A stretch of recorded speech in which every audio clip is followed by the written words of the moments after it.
Welcome to Monterey County Pops Pros Teach. I'm Carl Christensen, the music director and conductor of Monterey County Pops. Our orchestra of fully professional musicians presents free concerts of pops and patriotic music throughout Monterey County. During the school year, we visit local schools and conduct clinics and workshops for student musicians in the afternoon. And in the evening, we perform together in a free concert for their community. We are committed to mentoring young musicians, and since we have not been able to visit schools since March, we have created this series of instrumental clinics. They will be broadcast once a week on Comcast Channel 24, and they will also be posted on our website, montereycountypops.org, along with downloadable exercises, tips, and other print material. Bienvenido a Monterey County Pops Pros Teach. Soy Carl Christensen, director musical de Monterey County Pops. Nuestra orquesta de músicos totalmente profesionales presenta conciertos gratuitos de música ligera y patriótica en todo el condado de Monterey.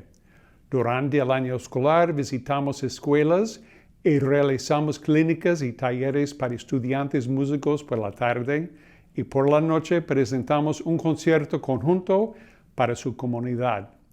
Para nosotros, la educación musical de jóvenes músicos es muy importante, y como no hemos podido visitar escuelas desde marzo, hemos creado esta serie de clínicas instrumentales. Se transmitirán una vez a la semana en el canal 24 de Comcast y también se publicarán en nuestro sitio web montereycountypops.org junto con ejercicios, consejos y otro material impreso descargable.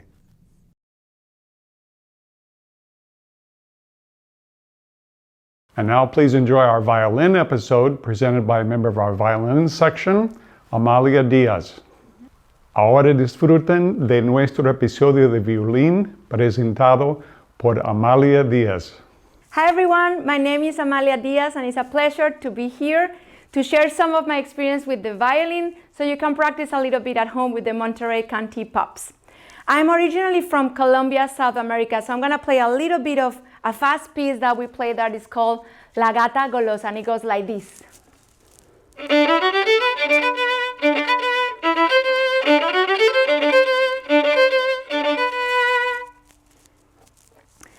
I wanted to be a singer when I was little. My mom is a musician, so she was my first teacher. I always say that the violin chose me because I didn't like it at first.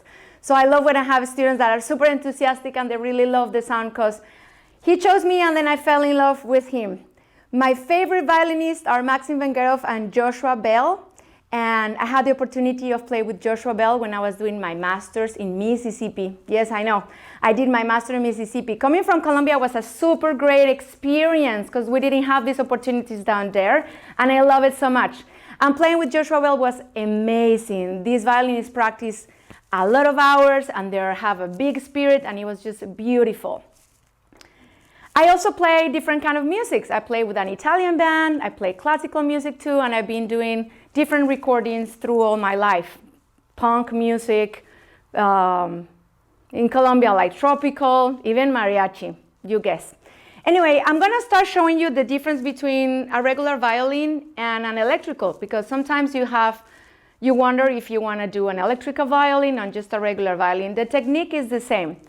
The electrical violin is a little bit heavier, so I think it's better if you start with a regular instrument, but I'm gonna show you both, so you know what's the real difference between them. As you can see, my electrical violin has a hole here where I can connect like an electrical guitar. Why is this one good?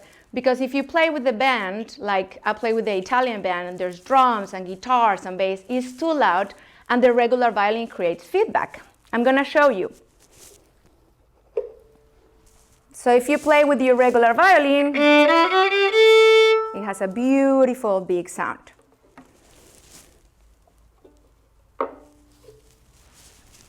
And then if you play with your electrical,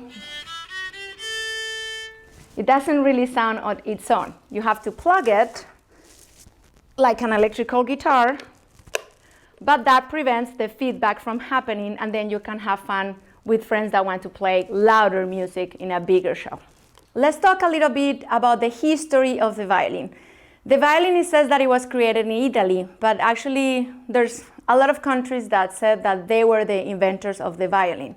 Even in Latin America, in Venezuela, some tribes believe that the violin was created there. So who knows if actually the violin was created in Venezuela and then people from Spain brought it to Europe, or actually was brought to Latin America from Europe and they believe they created. But Italy is the first country that actually have the violin the way we know it right now. It is believed that the first instrument was the viola, not the violin. And they had different names. Viola d'amore because it has like this beautiful, it has that beautiful rounded sound. The violin was called viola da braccio. Braccio is arm because you put it on your arm.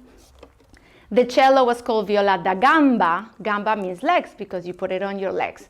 So all of these terms started in Italy, and even nowadays we use it everywhere in the world. Mostly we use the Italian terms, and that's what is believed, that the instrument as you know it right now, it was created in Italy. The most recognized string families are Stradivarius, very famous, Amati, and Guarneri. But nowadays there's many luthiers. Luthiers is the name of the people that make musical instruments, that make really good instruments. So you don't have to dream about having a Stradivarius to have a good quality instrument in your hands. Let's move now into equipment. How to choose how to buy an instrument is always an important question. Buying an instrument or buying a violin is like buying a car. The more you invest, the better quality you will get, with some exceptions. Sometimes the more expensive, it means that it has some diamonds or gold, and you don't need that to have a good quality instrument. Let's start with budget. You should have a minimum of $300 to buy a decent violin. $50 is not enough because, I mean, it's a very crafted instrument. You know, you get what you pay for. So I say $300 to buy a decent beginner instrument. If you're intermediate or advanced, then you should save around $1,500 just for the violin and another $500 just for the bow. As you progress, these things are sold separate. The violin is separate, the bow is separate, the rosin is separate, the case is separate. It becomes really expensive. Accessories. New instruments come with the rosin, the shoulder rest, some of them don't. So these are things that you want to check. Let me start with the shoulder rest. This is my shoulder rest. It's just a piece of equipment that you put to make it comfortable, but some people play without it. So you need to decide what you want to do. It's up to you and up to your teacher. If you don't have a teacher, then you need to find what's comfortable. That's called body mapping. You want to think that your body is like a map and you want to find the most comfortable thing having a good posture. So if you're holding the violin without the shoulder rest, it's going to require a little bit more effort on your shoulder, on your collarbone, and your chin to keep it in a good higher position. I'll show you the back of it. Without the shoulder rest, I need to put my shoulder up. But I also can help myself with my left hand. So I can bring my violin up with my left hand. So this arm is gonna have more work if I don't have a shoulder rest. Now you might be wondering when I have this piece of kind of plastic. This is called the Impressionist. This is called the Impressionist chin rest, and it's pretty cool. You put it in warm water and then you mold it to your chin. So it helps to have a more comfortable position. Now with the shoulder rest, and I like to use both, the chin rest and the shoulder rest. Although I have it very low. Some people, depending on your neck, you can have it bigger, longer, and also the way you feel comfortable. Once you put it here, you're completely free. You don't have to worry about it. Although you have to learn, it always hurts at the beginning. If you look from the back, then that little gap that I had before is covered with the shoulder rest, and that gives me more freedom with my left hand. Let's talk now about rosin. So rosin is the little piece of cake that comes with your violin, and once you already playing the violin, you need to buy it. Same thing, you have $5 to $30 range of price, and it depends on your budget, or if you're ready in advance, it's better to buy the most expensive. Actually, it lasts like 1-2 years, so it's not a bad investment. What is the difference? A cheap rosin will have bigger grains and it's not going to be very refined. And the more you pay, it is more refined, and it also affects the quality that you produce on the violin. If this is the first time you're opening a violin, your bow is not going to make any sound, and you're probably going to have to scratch a little bit of the rosin to make it work. After that, you just have to go through it gently every time you play, and that will help the bow stick to the violin. Some people think that the rosin is to help the bow slide. It's actually the opposite. It's to make it sticky, so then it can produce a sound. Never forget to tie your bow when you're playing and untie it. That's a huge mistake. Most of the violinists forget to untie the bow when they put it on the cases. And since this is very flexible, it will damage the shape. It's a wood that actually can be straight or can be curvy. So when you play, you want it to make it tight, but then when you put it on your case, always, please always untie it so you have your bow in good shape. Let's talk about used instruments. Don't trust any instrument that said Stradivarius on it. People think that they have this million instrument in their hands, and most of them are just copies. So I don't recommend buying used instruments unless you have an expertise on your side, a professional or a teacher that can take a look at that instrument and tell you if it's really genuine and it is worth the money. Let's move to violin posture.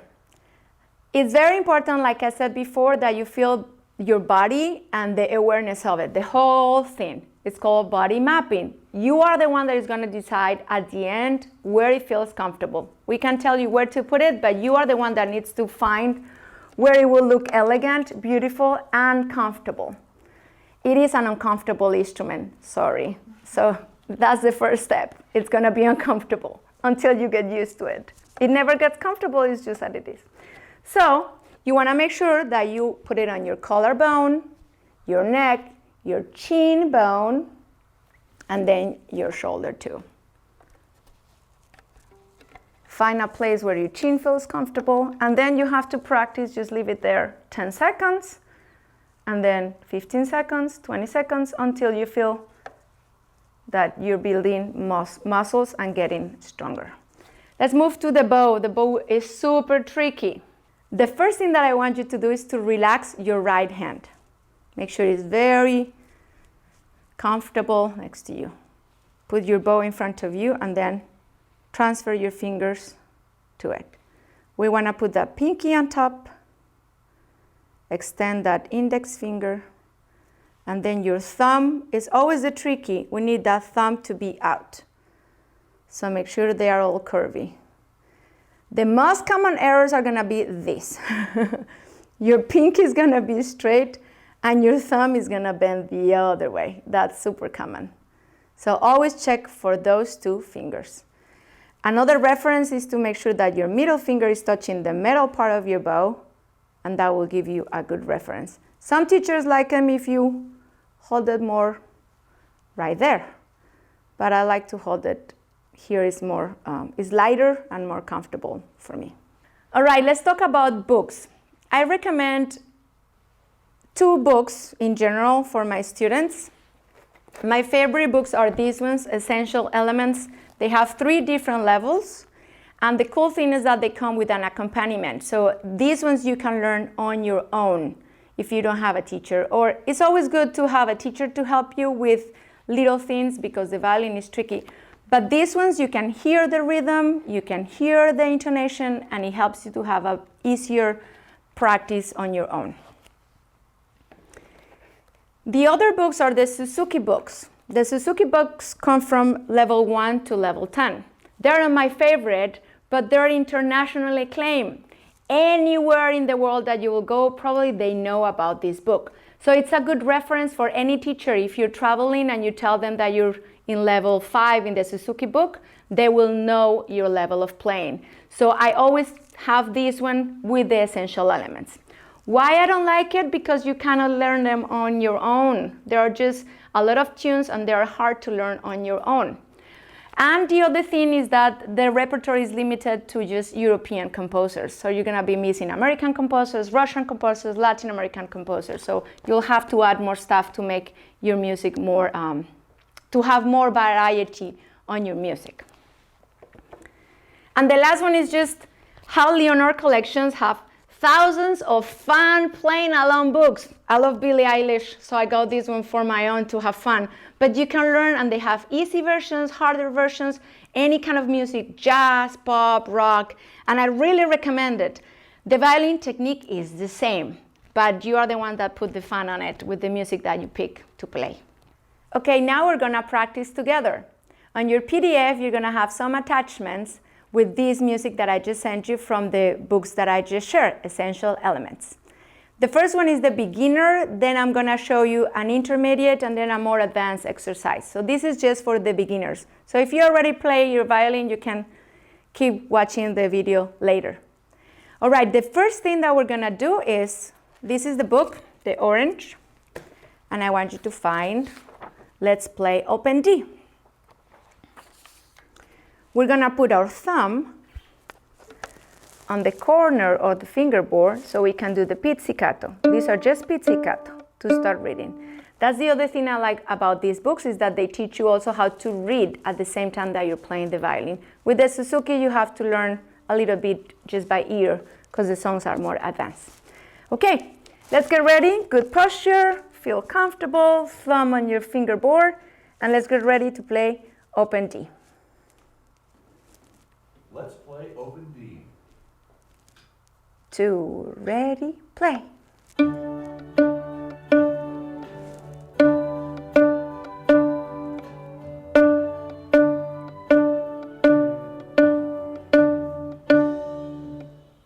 Now we're gonna play open A. Let's play open A.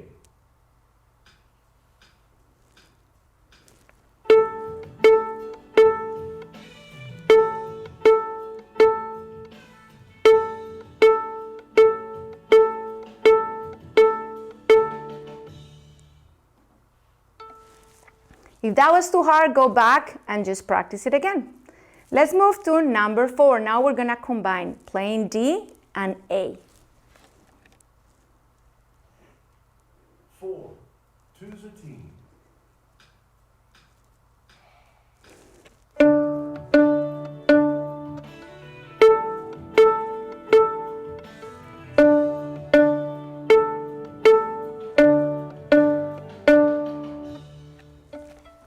And let's do one more, number 5.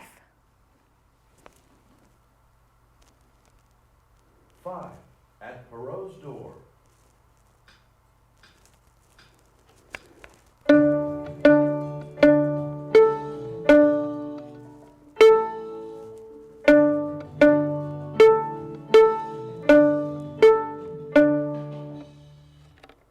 Perfect. Did you see how I was closing my strings? When you have the rest, make sure you tap the string back so it doesn't keep ringing. Good. Let's move to the bow now. We're gonna move to the next page. Now we're gonna work on our bow. Number 49, it is an exercise to work on our levels. Levels are very important when we practice our violin. If we're in the E, A, D, and G, we wanna move the elbow accordingly. So this doesn't happen because the quality of the sound is not really good. So we wanna do that. Now the elbow is moving always like in circles. If I'm at the frog, my elbow will be a little bit here, like a triangle. Then it becomes a square. And then it becomes a triangle again. So my arm is doing 3 different shapes as I'm doing to make sure that my bow is straight. Let's play number 49. 49, raise and lower.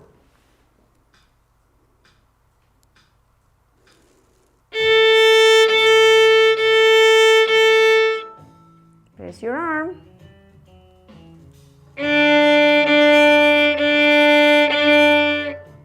Lower your arm.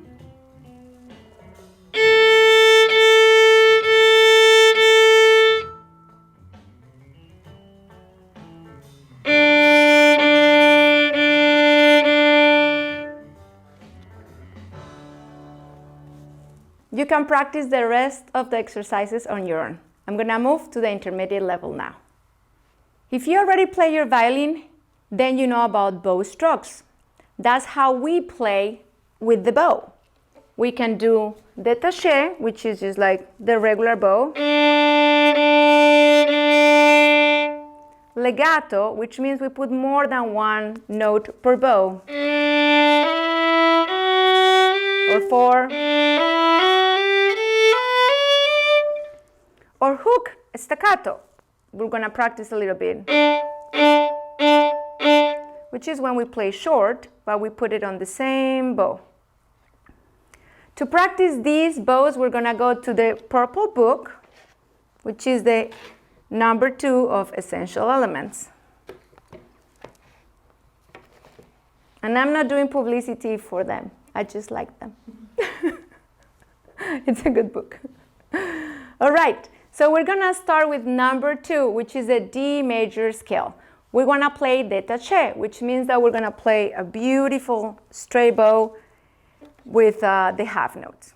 Okay, let's play the D major scale.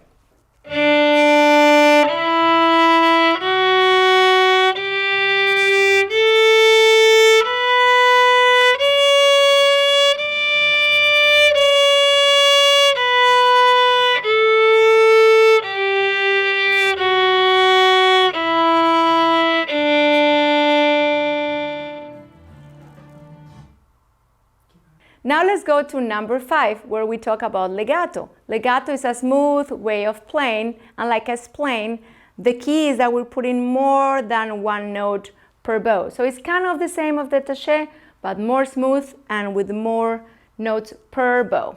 Let's practice number 5, which is also a famous theme from a symphony from Franz Haydn. 5. Theme from London Symphony.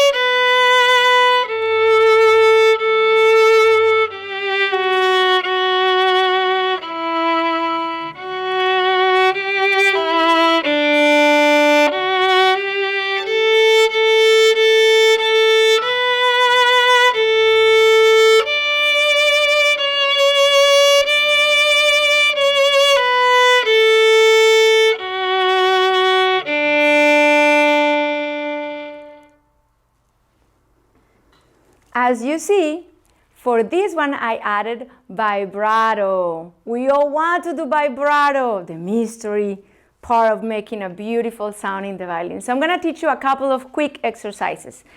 This one I call it the monkeys. You need to imagine that there's a monkey bouncing from one tree to another. So I want you to hold the violin like a guitar and put your thumb, and then you're just going to shake it like a monkey. It's important to think of the monkey because of the weight. I want you to feel the monkey is not doing any pressure, it's just balancing with its weight. So that's what we want to do. Feel the weight of your arm, the weight of your hand, and then shake it. Why we do it here? Because this is easier. When we do this, we are contracting our muscles in a very awkward way, and this is more comfortable. So we start in a more comfortable position. Then you're going to add your fingers. First finger, try to have the same feeling. Second finger, third finger, and 4. Once you feel comfortable, you're going to put it on your chest. What we're doing is slowly moving those muscles until we go to the violin position. Do the same thing, do the monkeys. First finger, second finger, third finger, and 4.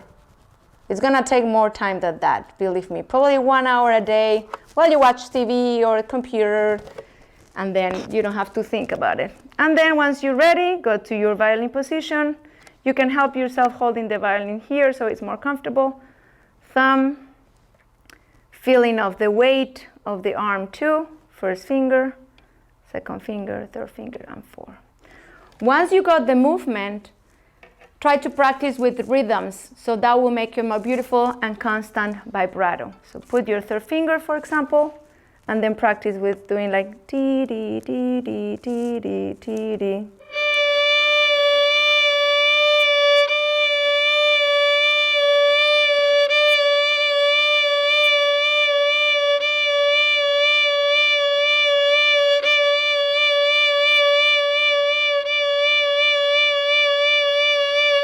That will create good control in your hand and a vibrato that you can decide if you want it fast or slow depending on the music that you're playing.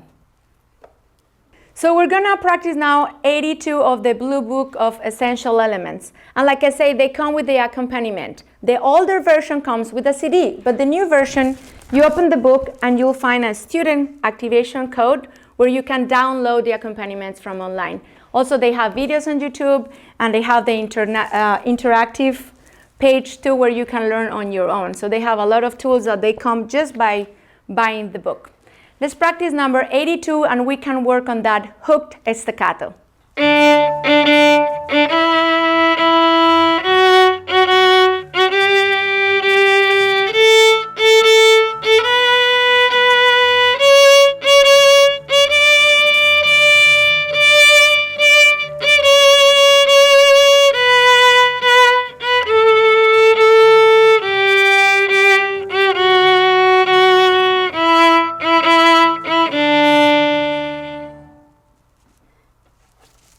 Good job. Now I'm going to move to the most advanced techniques. So we're going to be talking about the essential techniques, violin 3, and about some more bow strokes. You got your vibrato, you got your détaché, you got your legato. Now there's other ways of playing with the bow. So I'm going to move to a spiccato. Spiccato is a bow stroke that starts on the air and is like jumping. You want to draw a banana on top of your violin like this. And the motion starts kind of with your elbow, but it has to be controlled with your hand. And you need to find the balance point in order to do a good spiccato. Now you can do spiccato here or here, but it's good to start with the balance point. How we find the balance point is carefully put your index finger kind of in the third part of the bow. And find where the bow won't fall. Let's say it's tricky. That's the balance point. Magic! That is your balance point. As you see, the frog is heavier and the tip is lighter. And that's where we want to try to do that spiccato. So we're going to start practicing just by drawing a banana and then touching the string gently. Once you got it, it should be like this.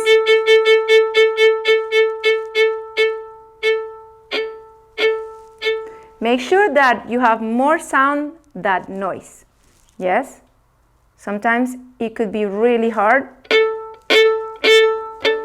or you're hitting too hard. Make sure you're trying to pet gently the string. That's spiccato. And like you said, it's an Italian term. Staccato, we talk about a little bit with the intermediate, which is just short. You just want to stop the bow. And legato, staccato is when you put a lot of those short strokes into one bow. Martele, martele is the one that used in all this Vivaldi. For that, we use this beautiful stroke that is in the upper half of the bow. And you just want to press a little bit and then release. Press and release. So you can learn that bow stroke in 3 steps. Put your bow on the violin. Press down hard. Make sure you can move the violin with the bow, nothing else, because the contact is really, really tight. And then let go. Completely light on here. Same thing going up. Press down That's the first way you practice the martelé. Once you got it, then you try faster.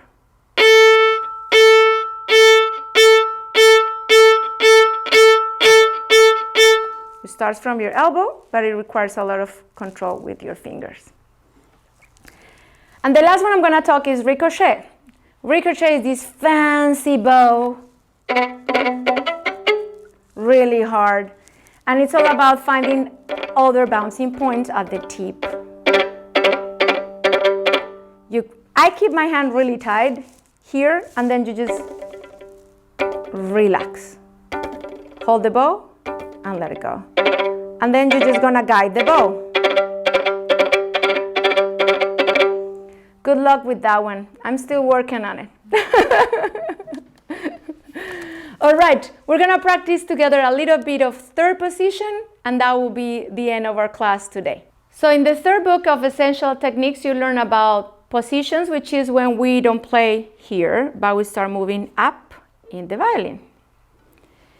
And we'll also talk about shifting. Shifting is the motion that you do from one position to the other. So if I'm here, this is first, this is second, this is third, this is fourth. Imagining where your fingers will go, that's the name of the position. Now shifting is when I move from one position to the other. And that's called a shifting. And then we're gonna start practicing just being in the third position. This is really comfortable. It's just where your hand touches the violin, and then you're gonna find your G. And that G is where you're gonna put your first finger to practice number 2 from the Essential Technique Book 3.